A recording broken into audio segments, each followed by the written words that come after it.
100% शिट्टी वाजणार. मला शंकाच वाटते शिट्टी वाजली.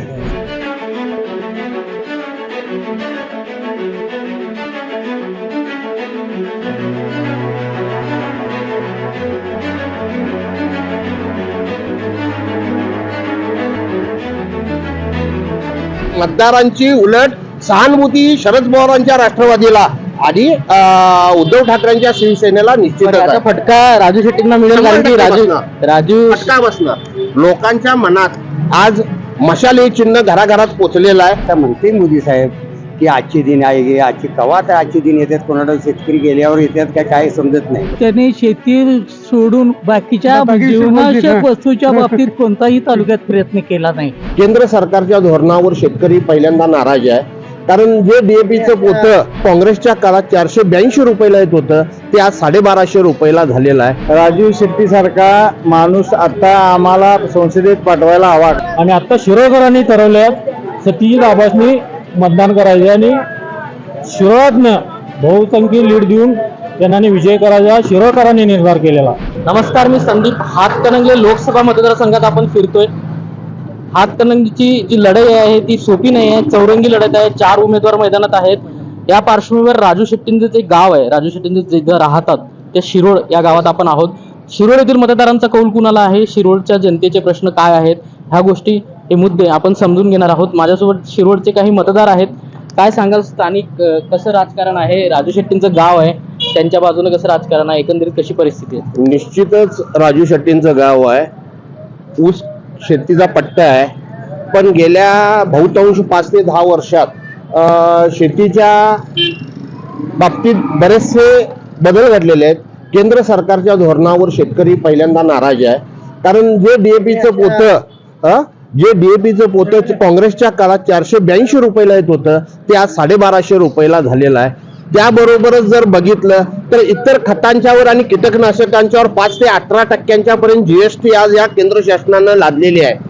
मोदी साहेबांनी सांगितलं होतं की 2022 पर्यंत आम्ही शेतकऱ्यांचं उत्पन्न दुप्पट करतो आणि असं करत असताना अशा काही गोष्टी झालेल्या नाहीत. उलट शेतीमालाचा उत्पन्नाचा दर, उत्पादन खर्च वाढलेला आहे आणि त्या प्रमाणात आम्हाला आज आमचं उत्पन्न जरी थोडंफार किंचितचं वाढलेलं दिसत असलं पण खर्च भरपूर वाढलेला आहे. त्यामुळे शेतकऱ्याच्या हातात काही मिळत नाही.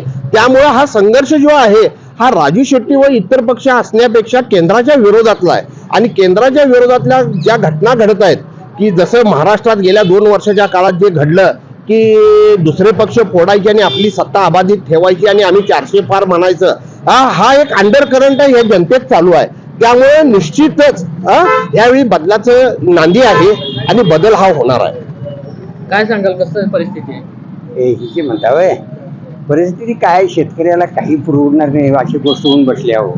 कारण हे महागाई, रोजगारी आणि उसाला दरी हो, त्यामुळे शेतकरी अगदी बर्बाद झालाय. आता म्हणते मोदी साहेब की आजचे दिन आहे, आजची कवा तर आजचे दिन येतात, कोणाला शेतकरी गेल्यावर येतात काय समजत नाही.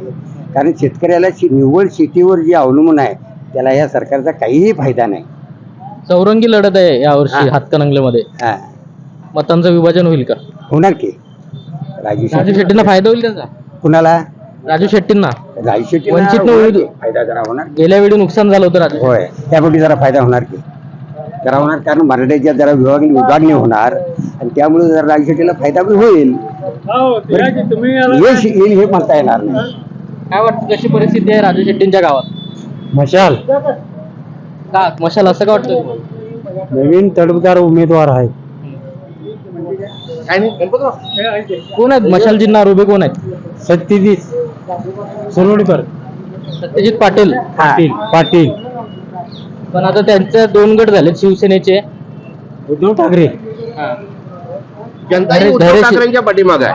जनता ही उद्धव ठाकरेंच्या पाठीमागे आहे. लाभार्थी वर्ग जो आहे, जे पक्षाकडून किंवा कशाकडून काहीतरी लाभ मिळणारे कार्यकर्ते जरी आज ह्याच्या बरोबर गेले असले, शिंदे सेनेत गेले असले, म्हणून कार्यकर्ता गेलेले नाही. मतदारांची उलट सहानुभूती शरद पवारांच्या राष्ट्रवादीला आणि उद्धव ठाकरेंच्या शिवसेनेला निश्चितच आहे. फटका राजू शेट्टींना मिळेल, कारण की राजू फटका बसणार लोकांच्या मनात. आज मशाल हे चिन्ह घराघरात पोचलेलं आहे आणि नौका उमेदवार आहे.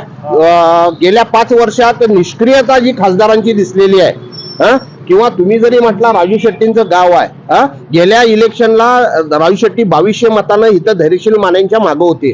तीच परिस्थिती आज इथं सत्यजित पाटलांच्या बाबतीत घडणार आहे. सत्यजित पाटील ह्या गावात 1 नंबरला असतील, 2 नंबरला राजू शेट्टी असतील आणि 3 नंबरला धैर्यशील माने असतील.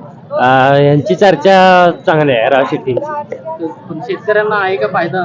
भाजीपाल्यांचं वगैरे कसं चाललंय? हा व्यवस्थित चालू आहे. पाणी आहे पाणी आहे, त्यामुळे राजू शेट्टींचं हवा आहे इथं. राज शेट्टींची हवा आहे आणि गावात राज शेट्टी पाहिजे. शिरोळ गावात राजू शेट्टी साहेब निवडून येतील 100% असं आम्हाला खात्री वाटते. त्यांचं गाव आहे म्हणून की एकंदरीत पूर्ण मतदारसंघाची परिस्थिती? शेतकऱ्यांच्यासाठी त्यांनी आंदोलन करून शेतकऱ्यांना दर मिळवून दिलेले आहेत आणि शेतकऱ्यांचा नेता म्हणून त्यांचा एक ठसा आहे या शिरोळ तालुक्यात. राजू शेट्टी सारखा माणूस आता आम्हाला संसदेत पाठवायला हवा, कारण 5 वर्षाची जी आम्ही बिकट वाट चाललेली आहे ती आता न सांगण्यासारखी आहे. कारण ही आता जे विद्यमान खासदार पहिले 3 वर्ष आलेच नव्हते, शेवट 2 वर्ष येऊन गेलेत, पण असा ठोस कार्यक्रम त्यांचा काही झालेला नाही. पहिले 3 वर्ष आमच्यात कोरोनाची साथ आली, कुठल्या नगरपालिकेला भेट नाही, काय नाही, आणि त्यांचं काम शून्य आहे इथं.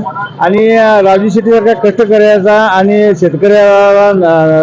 शेतकऱ्याला दाम मिळवून देणारा माणूस संसदेत जायला पाहिजे, एवढंच माझं मत आहे. आणि राजू शेट्टीला सर्वांनी विजयी करावा असं आवाहन करतो. काय सांगाल? याच शिरोळच्या राजश्री शाहू वाचनालयाच्या कट्ट्यावरती बसणार एका गरीब घराण्यातलं शेतकऱ्याचं पोरग आज दिल्लीच्या तख्तावरती आपलं नाव कोरण्यासाठी परत एकदा जाणार आहे.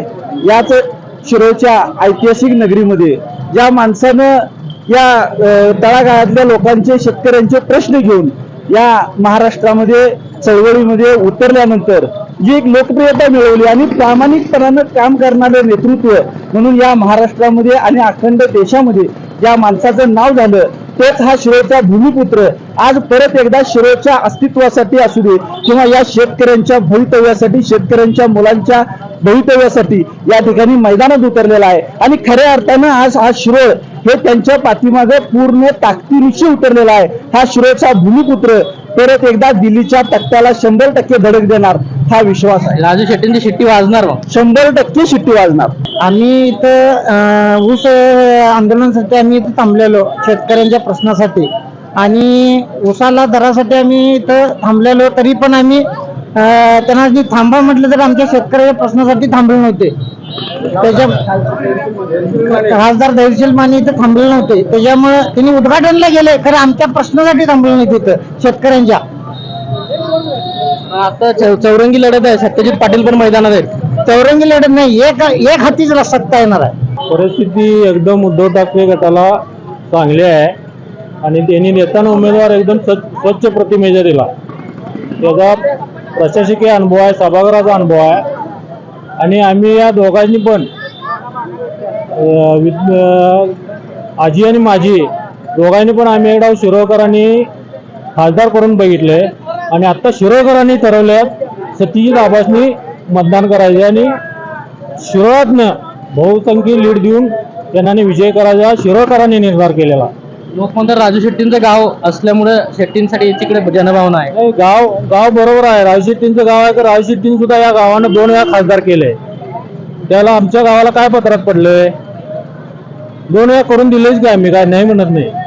पण आता आमच्या गावानं शिरोळकरांनी, शिरोळवासियांनी, आता आम्ही दररोज घर टू घर फिरतोय. त्यामध्ये काँग्रेस आहे, राष्ट्रवादी शरदचंद्र पवार यांचे, आम्ही तिघं पण एक मतानं घर टू घर फिरून चिन्ह पोचवण्याचा प्रयत्न करतोय आणि केला आहे. त्यामुळं आम्ही फिरत असताना आमच्या लक्षात आले की शिरोळमधनं सत्यजित आबांना लीड मिळणार, हे मात्र 100% बरोबर आहे. काय वाटतं? शिरोळमध्ये सत्यजित आबांना लीड मिळणार, 100% लीड मिळणार. उद्धव ठाकरे गटाकडून सत्यजित आबांना एक स्वच्छ प्रतिमेचे चांगले उमेदवार दिलेले आहेत, त्यामुळे सत्यजित आबा 100% विजय होईल. ते पण खासदार आहेत धैर्यशील माने. तुम्ही खासदार धैर्यशील माने आहेत, परंतु त्यांनी आजपर्यंत मतदारसंघाकडे पाठच फिरवले आहे. इकडं शिरोळमध्ये म्हणा किंवा इतर 7 खेड्यामध्ये त्यांनी कधी इकडं संपर्क दौरा केला नाही किंवा त्यांनी काय निधी दिलेला नाही आहे. आता शेवटच्या टप्प्यात निधी दिला, पण ती पण कामं अपुरीच आहेत, ती पण काय कामं पूर्ण झाली नाही. त्यामुळं उद्धव ठाकरे गट हा 100% विजय होणार एवढं आम्ही सांगतो. वंचितच्या उमेदवारामुळे मतविभाजन होणार काय? एवढा काही फरक पडणार नाही असं वाटतं आम्हाला. एक मनाला शेती मारणार आणि पुढे जाणार, खासदारकीला यावेळेला निवडून येणार.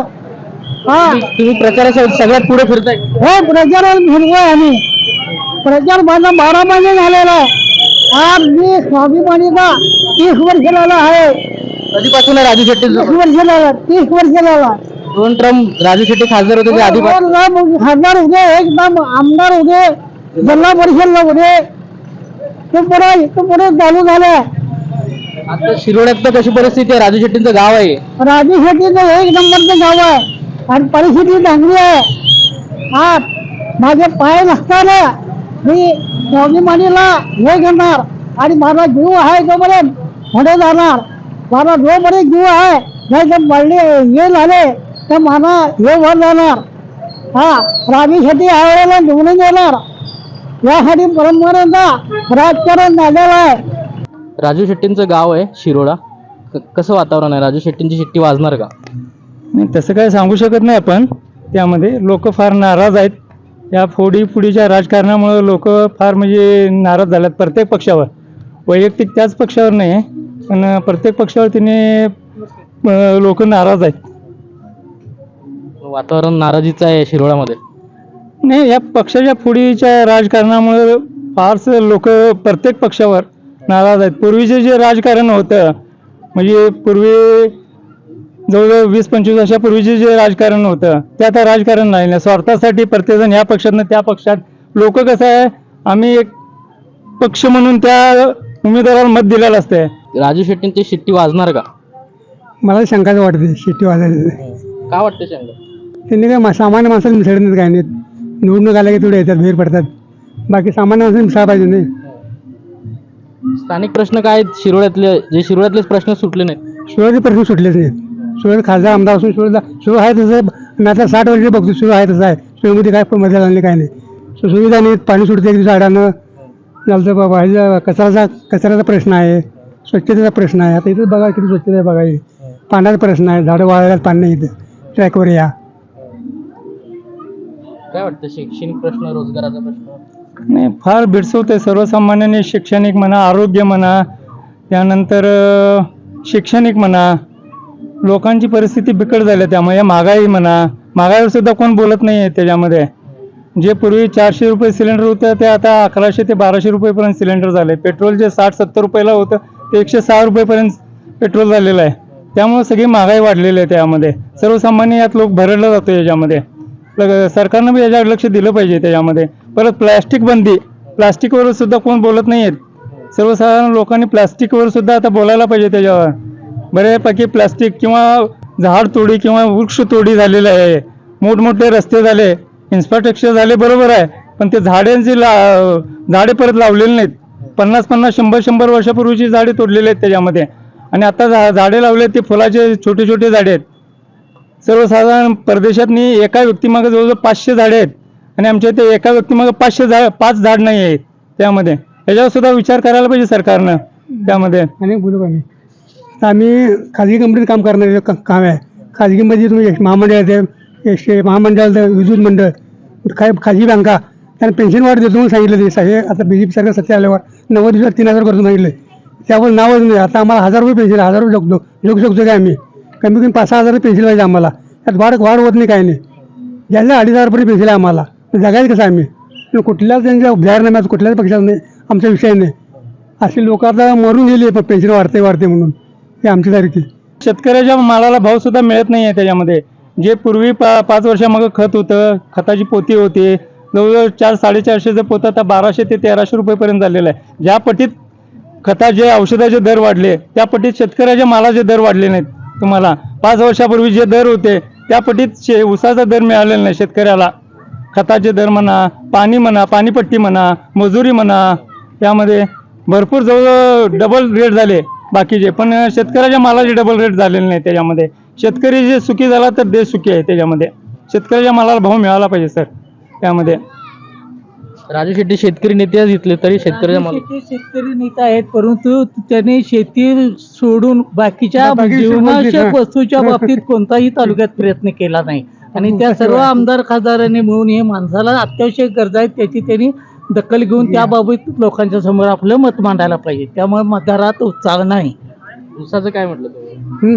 फक्त वरवर्षी उसाच बघतो, बाकीचे धान्याच्या भागापर्यंत करा पाहिजे.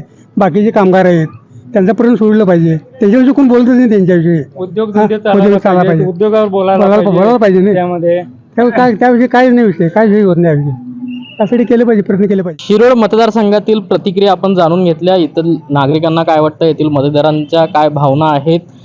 राजू शेट्टींचं गाव आहे त्यामुळे साहजिकच येथील काही भावना राजू शेट्टींच्या पाठीशी आहे. मात्र राजू शेट्टींना 2 वेळा शिरोळ या गावाने निवडून दिलं. आता पुढं सत्यजित पाटील असा नवा तगडा उमेदवार मैदानात आहे.